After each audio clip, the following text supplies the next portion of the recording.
Hi, this is Michelle with Simply Scaife Handmade. This is a video tutorial for sewing together the strips of the summer picnic quilt. What we've got after we've finished putting our blocks together is two different sets of quilt strips. Now each strip has 4 blocks that are pieced together in alternate rows. And we have 2 identical in this stack and 2 identical in this stack, so they're different from each other. What we are going to look at is putting together the strips. Now, one of the first things that we want to do is make sure that our quilt strips are pressed, that our seam allowances on the back are pressed and neatly set. I don't know if you can see that. The seam allowances down here need to be pressed and set nicely. And we lay them down. And the important thing about a split rail we want to remember is that we manage to get the rows alternating in our blocks. So each block, one is going vertically and one block is going horizontally. When we lay them out in strips, we want to see the same result. I'm going to pick this up so you can see a little bit better. Where this block is going horizontally, the one beside it is vertical, and for this block, the one above it is vertical. So we want to make sure that as we look at our strips, we're still following that alternating pattern. That's very important in the split rail layout, is that they alternate. So when I lay them down, I look real careful at all of my pieces to make sure that they are different. If you look real close at the original sample that is yellow and orange, I made a mistake, and I have a set of blocks that are going the same direction and they are the same color. So in this one, I've been a bit more careful to keep an eye on the fact that I have them alternating the way they're supposed to be alternating. So, a little honest admission from me. The other thing, when we get ready to put these together, is we'll notice there are seams where we put those blocks together.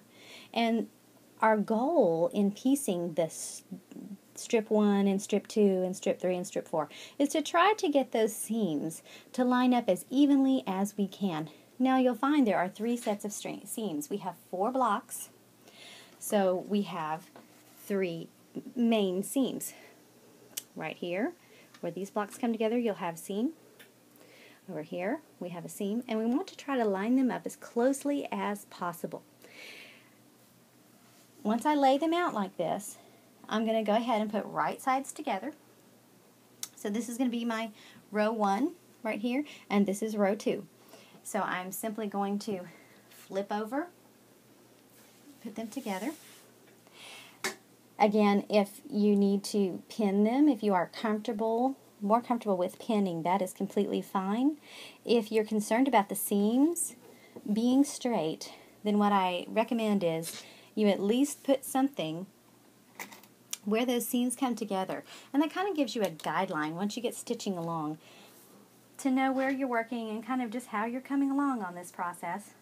And I will have you know that I personally, when I'm piecing something this large, I do use, and I'll scan back so you can see, the larger table set out. Some of you who may have followed the blog for a little while know that I have a small piecing station in my sewing room that's over here to the corner, and it has some space on it. As you can see, there's the machine and there's a little bit of a space to piece.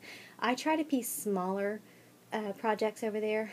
When I'm doing a quilt that's big like this and I'm working with these really long pieces, I do use additional tables so that not only do I have the sewing table extension, but I have the back extension to support that as well and keep me from dealing with the weight of the fabric falling off the edge and dragging the stitches a bit.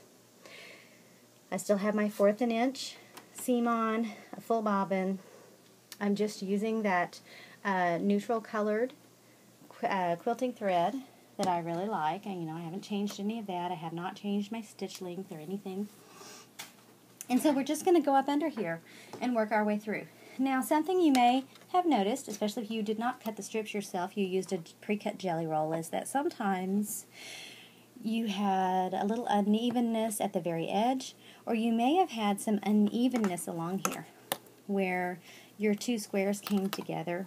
You may have had something a little uneven. If it's slight and not something that's going to hang off outside of the seam, that's fine. If it is a lot of abnormality, go ahead and just square it up. Lay it down on your table, lay a ruler over it, and cut that excess off. You really want your strips to be as close in size and in length as possible. And that'll give us the best results at the very end.